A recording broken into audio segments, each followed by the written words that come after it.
এটা হলো abolish, abolition, অ্যাবলিশনিজম, অ্যাবলিশনিস্ট। মূলত আপনি দেখেন আমি এখানে বলেছি অ্যাবল থাকলে ধ্বংস, বাতিল বা মুক্তি অর্থ দিতে পারে। আচ্ছা, চিন্তা করে দেখেন শব্দ একটাই, ধ্বংস বাতিল, এই দুটা কাছাকাছি শব্দ, কিংবা ধ্বংসের কারণে আমি বেঁচে গেলাম, ধ্বংসের কারণে কিংবা বাতিলের কারণে আমি মুক্তি পাইলাম, এরকম একটা ব্যাপার। তার মানে অ্যাবলিশ, আপনি এখানে অ্যাবল পাচ্ছেন, অ্যাবল মানে তাহলে ISS, তার মানে এখানে ধরে নিচ্ছেন অ্যাবলিশ শব্দটা এখানে ভার্ব হিসেবে ব্যবহার হয়েছে। তার মানে ভার্ব হলে অ্যাবলিশ মানে বাতিল করা, ধ্বংস করা কিংবা মুক্তি পাওয়া। আমি ধরে নিলাম বাতিল করা, বাতিল করা একটা অর্থ দিতে পারে। অ্যাবলিশন, অ্যাবলিশন তাহলে এই শব্দটা এখানে নাউন, আর যেহেতু আমি শন পেয়েছি তার মানে আমি আগেই দেখেন অ্যাবল পেয়েছি আবার, তার মানে এই অ্যাবলিশন যদি হয় তাহলে বাতিল।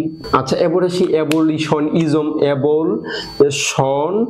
অ্যাবলশন ইজম, তার মানে ইজম থাকলে সাধারণত মতবাদ অর্থ দেয়, তার মানে বাতিল, ধ্বংস কিংবা এই সম্পর্কিত কোনো মতবাদ, এটা হলো অ্যাবলিশনিজম।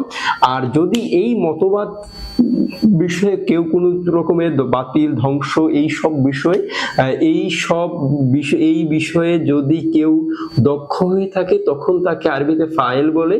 ফাইল মানে হলো কর্তা, অর্থাৎ এরকম কোন ব্যক্তি যিনি এই ধ্বংসাত্মক মতবাদ বিষয়ে জ্ঞাত কিংবা এই মতবাদকে বুঝেন, এমন কোন ব্যক্তিকে বোঝানো তখন অ্যাবলিশনিস্ট বোঝানো হয়। কারণ আপনি চিন্তা করে দেখেন আমরা সাধারণত শব্দার্থ মুখস্থ করার চিন্তা করি, শব্দার্থ মুখস্থ করার জন্য আরবিতে যে কথাটা বলে মাদ্দা যদি ভালো বুঝে কেউ, ইংরেজিতে রুট ওয়ার্ড যদি কেউ ভালো বুঝে কিংবা বাংলা ভাষার ধাতুটা যদি কেউ ভালো বুঝে তাহলেই ভালো বুঝবে। এর বাস্তব উদাহরণ হলো আপনি অ্যাবল শব্দটা যদি বুঝেন তাহলে আপনি 4টি শব্দের অর্থ ইজিলি খুব সহজভাবে অনায়াসে মনে রাখতে পারবেন।